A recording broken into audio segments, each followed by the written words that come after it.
Hey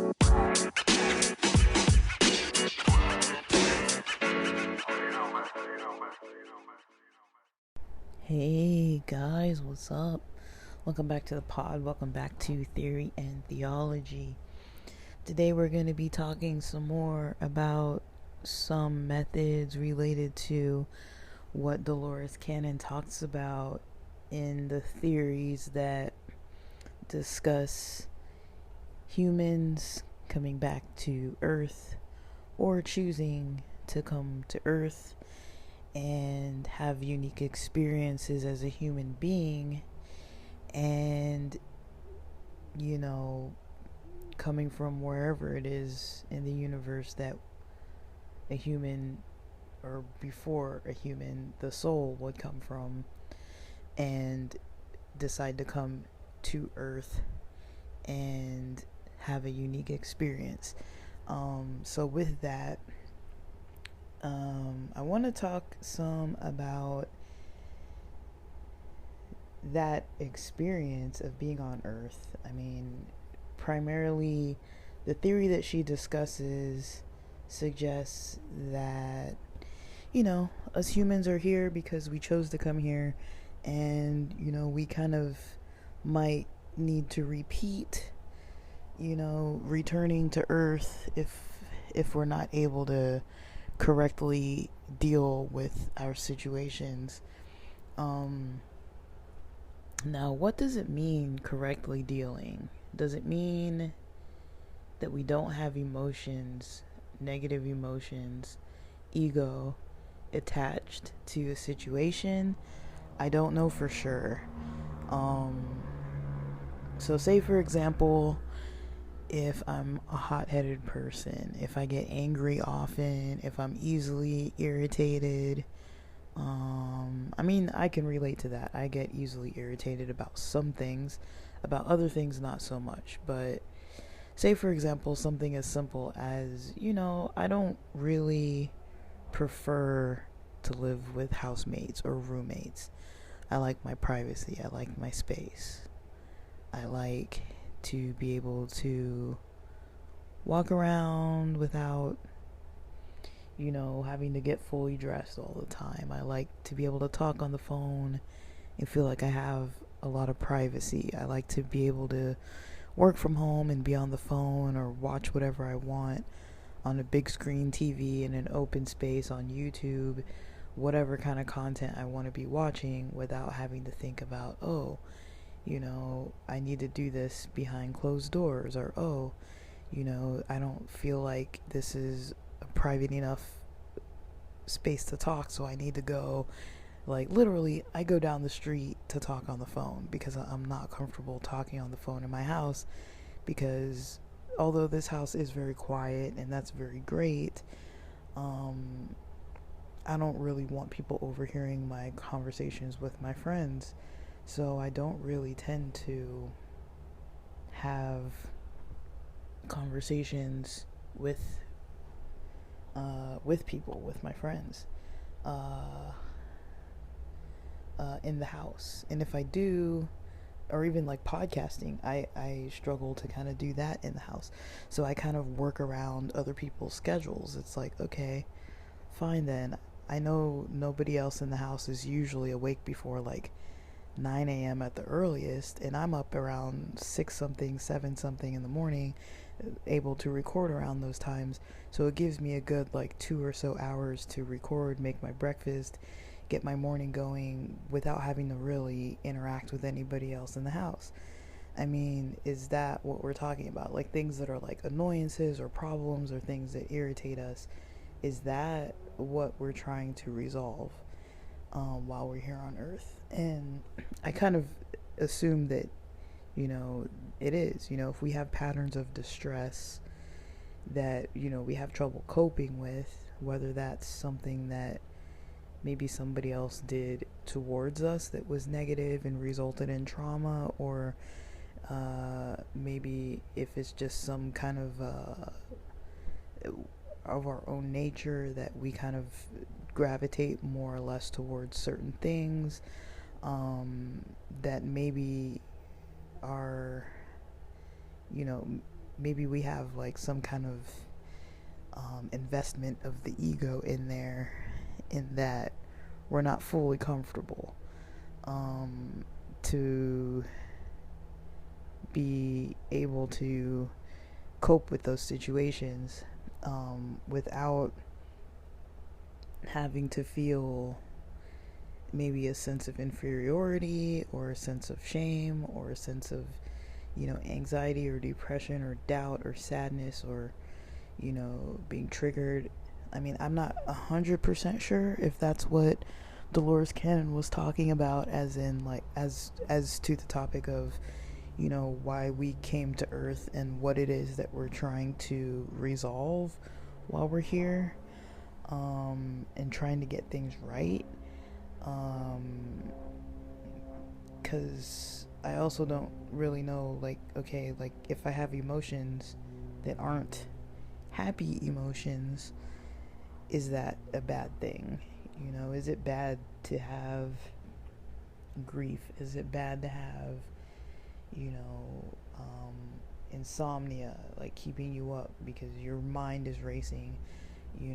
Is it bad to, get, high levels of,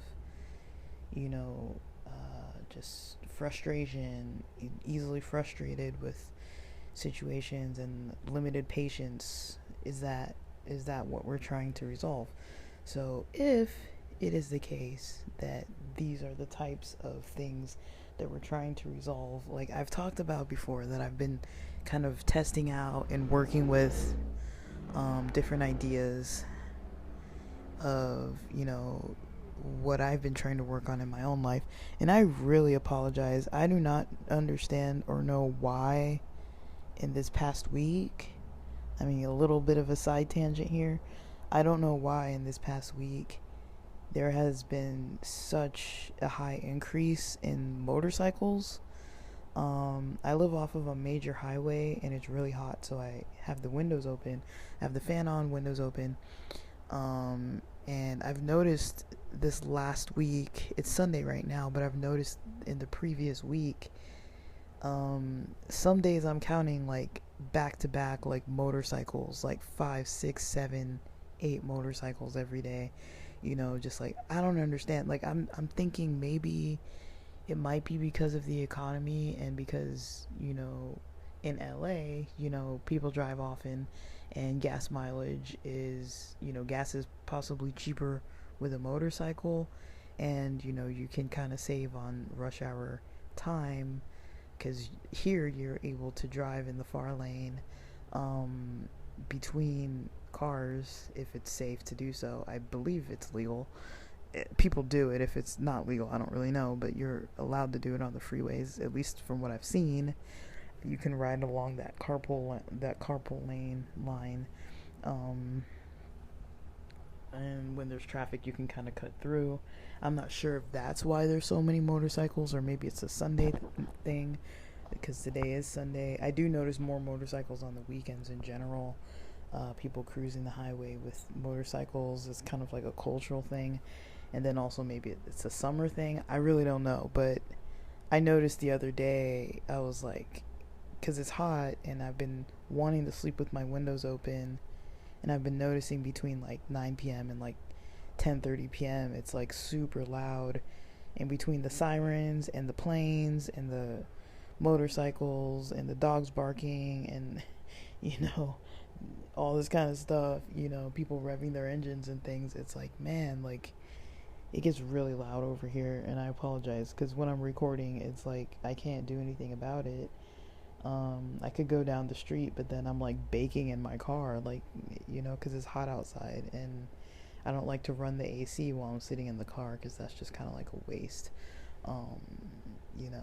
and so yeah, like I will do that sometimes, but I prefer not to. And I don't like to sit there with the windows open in a parking lot a lot of times, because people come and park right next to me, and a lot of people have been catching on to this trend of kind of just like chilling in your car in the shade someplace.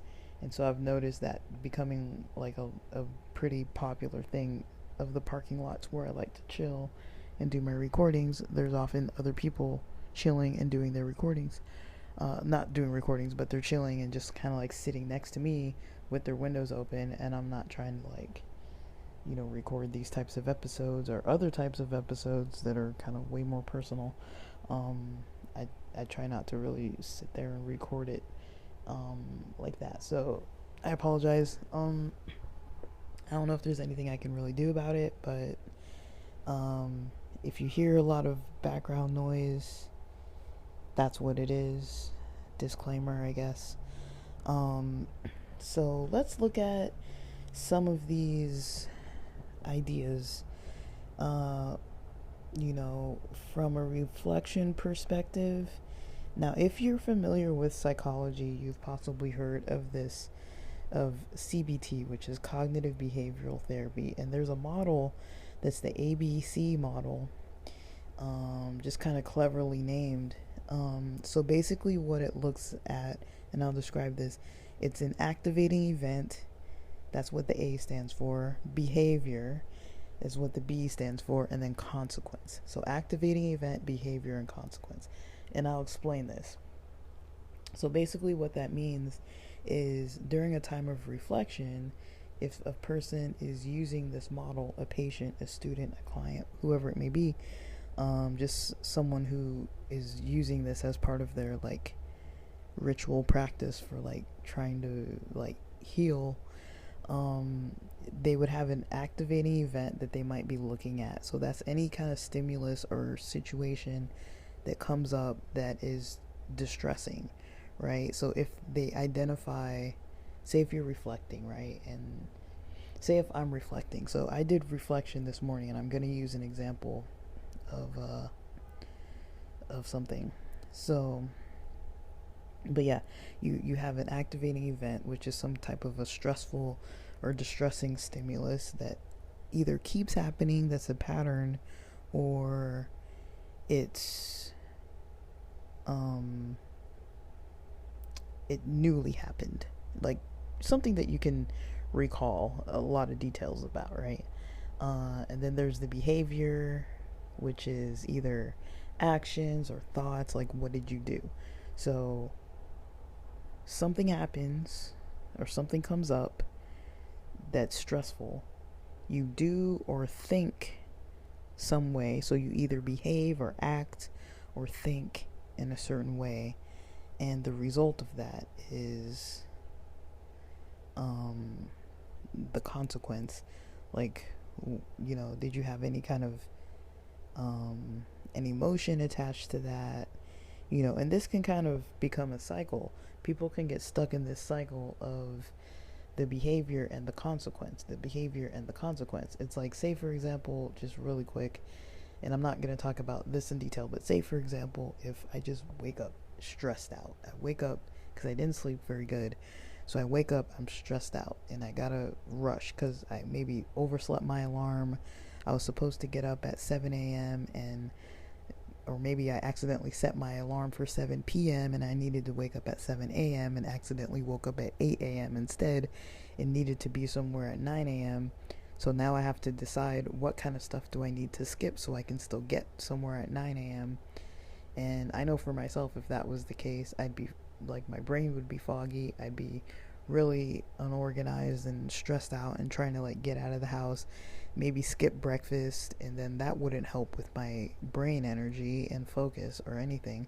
I'd probably be feeling even worse because I'd still be stressed and unable to kind of like gather myself easily. And then since I'm in LA, I'd be stuck in rush hour traffic until who knows if I'd even get where I'm trying to go on time, in all honesty. And that might lead me to be on the freeway, rushing around, speeding through traffic, or trying to, weave in between cars and driving a little bit recklessly and frustrated, in my thoughts and emotions.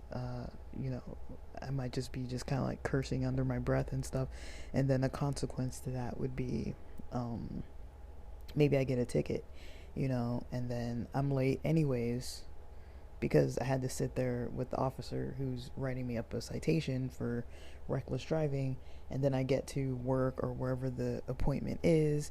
I'm late, there's a problem there, either with work. Maybe it's not an issue because maybe I'm never really late that much, or maybe it is an issue, who knows.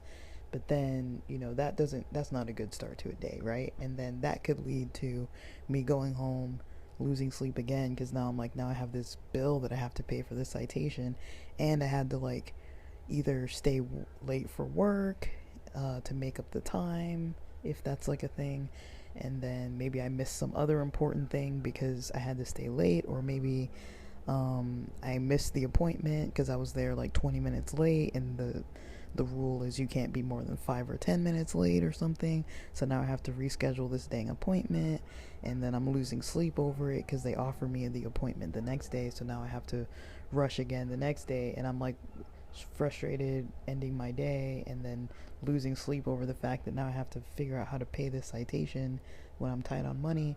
And so if I oversleep again the next day from losing sleep, I'm going to be in the same predicament that I kind of was the day before, right? So that's how these things can kind of become a cycle. It's like, well, if you don't manage it, the first situation that comes up, if it's not managed, then it could keep repeating itself. The problem could keep repeating. It could become a pattern.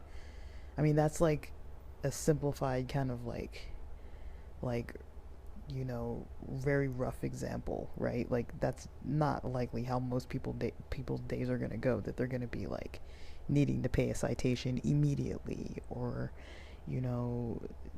gonna lose their job over being late once, or having to reschedule a faraway appointment and have to drive back and spend the gas and the time, or take time off work to go back to the appointment, or lose sleep immediately and have the same situation where you oversleep your alarm a second day in a row. Like, that doesn't usually happen, right? We're usually like a little bit more able to kind of function by the next day. Usually people kind of have it together a little bit. But say if you do have problems with insomnia and sleep, and you do have problems getting up for work, I mean, I've been in that situation where I've had trouble getting up for work, getting out of the house on time. Like, it might be like a 3-minute different, like being late like by 2 minutes, 3 minutes, like not really like so late that anybody's really gonna be on my case, but it's like I'm not early either. I'm maybe like 2 minutes after the buzzer or whatever.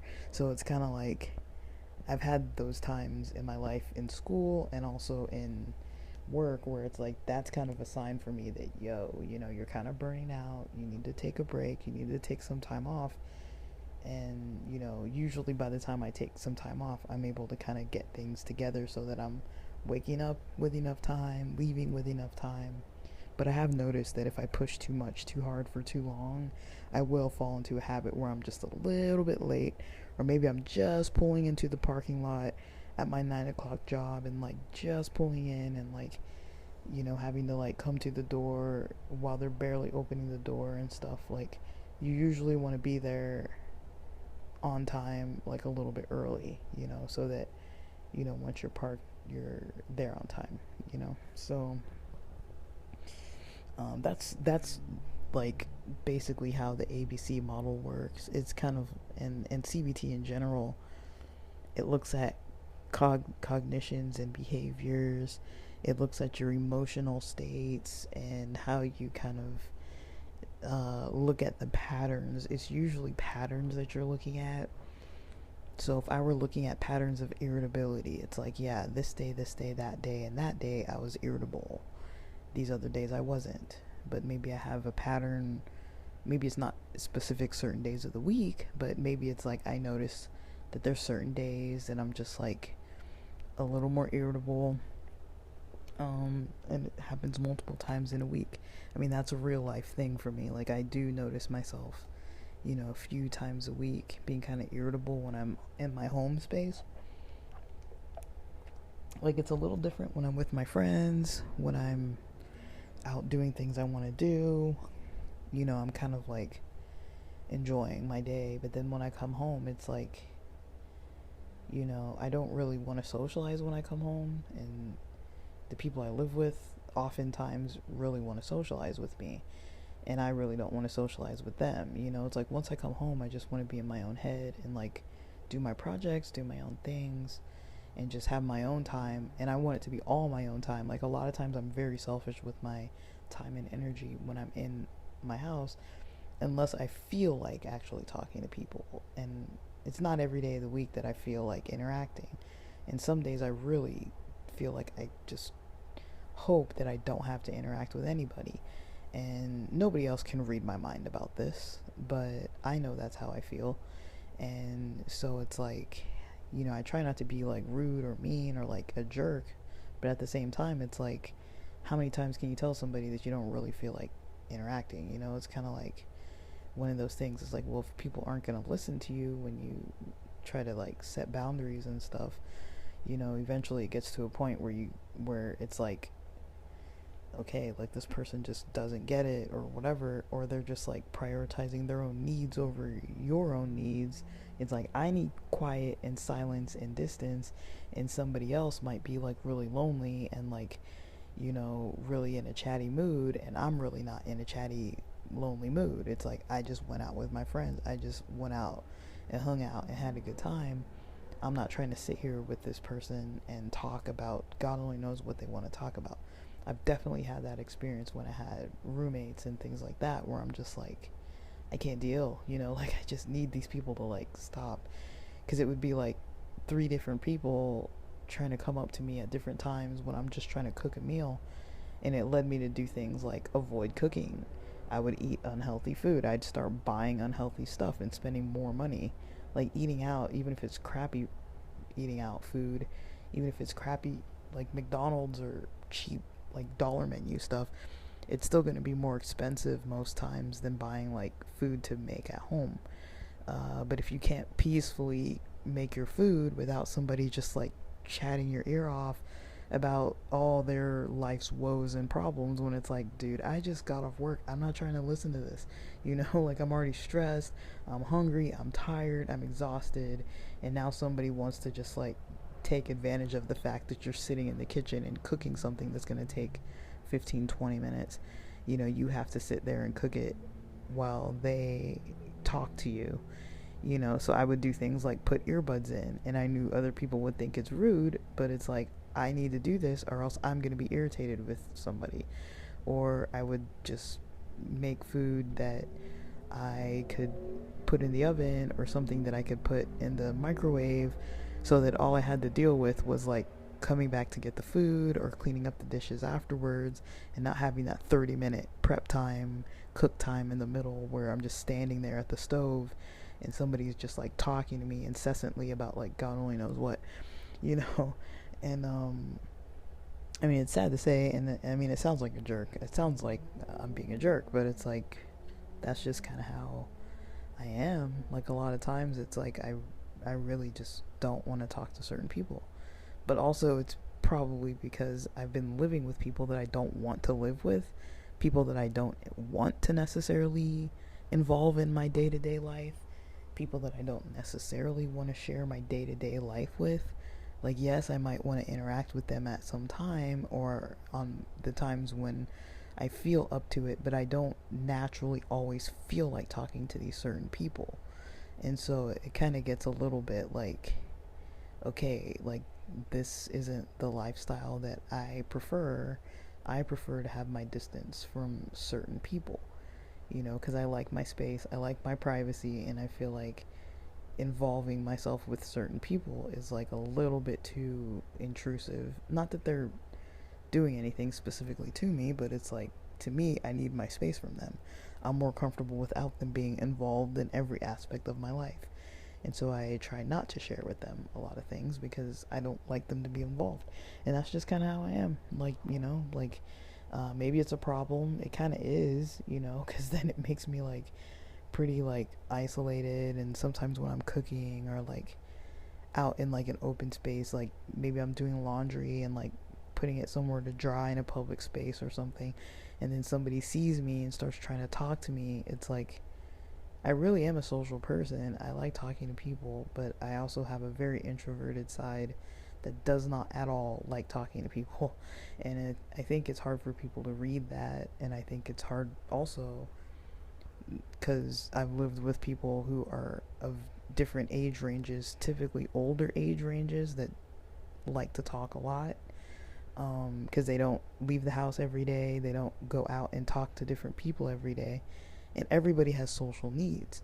So if another person is, lacking in getting their social needs met, they're gonna come and try to get their social needs met, and I'm just like, I can sense that energy.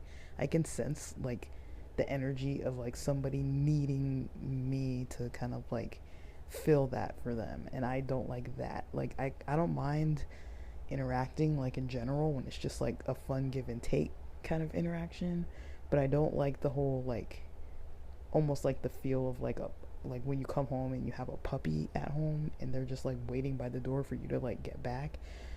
I don't really like that feel of just like, oh, like you're home, like I'm so glad you're back, and like so I can talk to you. Like I don't like that feeling. It's just kind of like I am not glad that I'm back so you can talk to me. Like this isn't what I want to do. And especially because a lot of the time it's either really superficial conversations, just like small talk without a lot of depth to it, or because of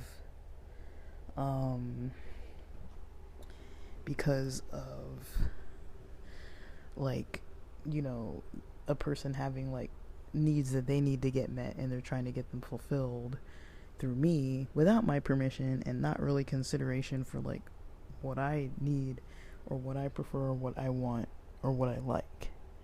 They're doing what they want on their time in their way, and to me I feel like it's a little inconsiderate. But it's like I will at times like feel like talking to people, or like bend a little bit and be like, okay, like they kind of need a little bit of company, but also it's like these people are able-bodied people that I feel like it's not too fair for them to like solely depend on me for all their social interaction. It's like, bro, you got to get out and like meet people, because it becomes a problem, when you're living with someone who's introverted or who just doesn't want to share all the time. It becomes a burden. Like for me, it has definitely become a burden to have people that just want to chat all the time. And it's not even all the time. Like even for me, even sometimes like every other day is still a lot. It's like, because I like my privacy and I like my space. I don't like people asking me where I'm going or like anything like that. It's like, just leave me alone. But I kind of wonder if that's what Dolores Cannon's talking about. So in the next episodes, I'm actually going to dive into like a more like tangible example of how that would look. Like, what would it look like to actually address these issues? If you use this ABC model of CBT, like what would it actually look like? Like, what would you actually do when you're reflecting? Like, what steps would you actually take to address these types of patterns? So I'll use specific examples of stuff that I've kind of maybe worked through, or started working through, and talk about those things. And so yeah, that's kind of where I'll go with it. But I'll post it right after this one, so you don't have to wait like a day or like the next time until I post. And so with that, thanks for listening.